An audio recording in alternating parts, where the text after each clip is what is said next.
আজকে আমি দুটো ইস্যু নিয়ে আলাপ করব। একটা হচ্ছে ব্ল্যাক আইস আর একটা হচ্ছে ফ্রিজিং রেইন। হ্যালো, আমি মোহাম্মদ কায়েসুর রহমান। আমি একজন regulated Canadian immigration consultant RCIC। আপনারা যারা আমার চ্যানেলে নতুন, অবশ্যই চ্যানেলটাকে সাবস্ক্রাইব করে রাখুন, সেই সাথে লাইক আর শেয়ার দিতে ভুলবেন না। অলরাইট, আমাদের মেইন টপিকে চলে আসি। এখানে দেখতে পাচ্ছেন যে আমার পিছনে প্রচুর আইস এবং বরফ হয়ে আছে।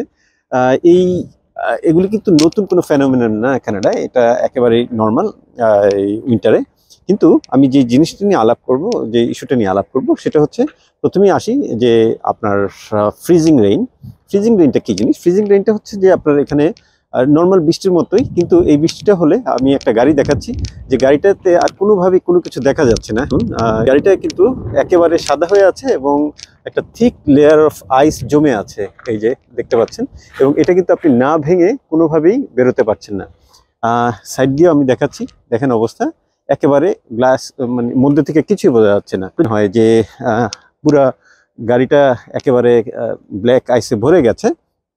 সেক্ষেত্রে কিন্তু আপনি ফ্রিজিং রেইনের কারণে এটা হয়, অন্য কোনো কিছু করার আপনার স্কোপ নাই। সেক্ষেত্রে আপনি যেটা করতে পারেন সেটা হলো যে আপনি অবশ্যই এই থিক আইসটাকে ভাঙবেন, ভেঙে তারপরে গাড়িটা চালানো শুরু করবেন, এবং সেটা না করে কখনোই বের হবেন না। আমি আরেকটা গাড়ি দেখাচ্ছি আমার পাশে।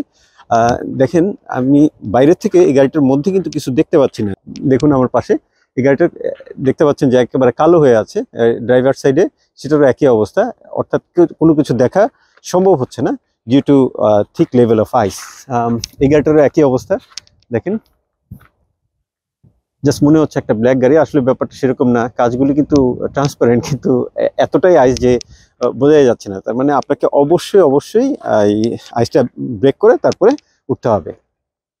ওকে, এবার আসি হচ্ছে আপনার ফ্রিজিং রেইন গেল। এই ফ্রিজিং রেইনের এই সমস্যাটার সময় আপনি যদি প্রয়োজন না হয় তাহলে অবশ্যই আপনি ড্রাইভ করতে যাবেন না বাইরে, আর বা অথবা হাঁটতেও যেন না। কারণটা হচ্ছে আপনি স্লিপ করে পড়ে যাওয়ার সম্ভাবনা খুব বেশি থাকতে পারে, আর ইনজুরি কিন্তু মারাত্মক রকমের হয়। থেকে প্রিভেনশনের কোনো উপায় আছে কিনা, খুব একটা নেই। আপনি যদি বাসার সামনে হয় তাহলে আমি বলবো যে আপনি সল্ট ছিটিয়ে রাখতে পারেন, এছাড়া খুব একটা কিছু করার নেই। এরপরের টপিক যেটা নিয়ে আমরা আলাপ করছিলাম যে আপনার ব্ল্যাক আইস। আচ্ছা, ব্ল্যাক আইসটা কীরকম আমি একটু আপনাকে আবার দেখাচ্ছি।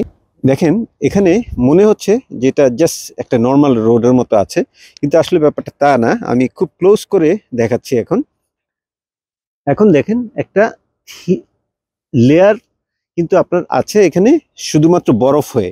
তার মানে আপনি যদি হাঁটতে চান সেক্ষেত্রে কিন্তু আপনি মারাত্মক ইনজুরি হতে পারে। আর তার চেয়ে বড় কথা যে আপনার ইভেন অনেকে মারাও যায় এরকম পড়ে গিয়ে। সো এই ব্ল্যাক আইস কি চেনার কোনো উপায় আছে কিনা? নর্মালি নাই। আপনি যদি হাঁটতে চান তখন কি করবেন যদি আপনাকে বেরোতে হয়? দেখতে পাচ্ছেন এখানে এখানে কিন্তু ব্ল্যাক আইস আছে, এই যে কিছু জায়গায় ব্ল্যাক আইস। আপনার হাঁটার ওই সুন্দর জায়গাটা হবে এরকম স্নোয়ের উপর দিয়ে হাঁটা। তাহলে যে সুবিধাটা, স্নোটা শুটা আছে সেই শুটার সাথে আপনি লেগে থাকবে, এবং লেগে থাকলে আপনি কিন্তু কিছুটা হলেও সুরক্ষিত থাকবেন। আর তাছাড়া আপনি কিন্তু প্রপার উইন্টার বুট পরে বের হবেন যদি এরকম আপনার ব্ল্যাক আইস থাকে সেই দিনগুলিতে। আর আগের দিন অবশ্যই ওয়েদার দেখে বের হবেন। আরেকটা টিপ শেয়ার করতে পারি, সেটা হচ্ছে কখনো বড় স্টেপ দিয়ে হাঁটবেন না। তার মানে ছোট ছোট স্টেপ দিয়ে যদি আপনি হাঁটেন সেক্ষেত্রেও কিন্তু আপনি এই ব্ল্যাক আইস থেকে রক্ষা পেতে পারেন কিছুটা হলেও। আর সবচেয়ে ভালো হয় যদি দরকার না হয় না বেরোনো। কারণটা হচ্ছে এই ব্ল্যাক আইস এমন না যে অনেক দিন থাকে।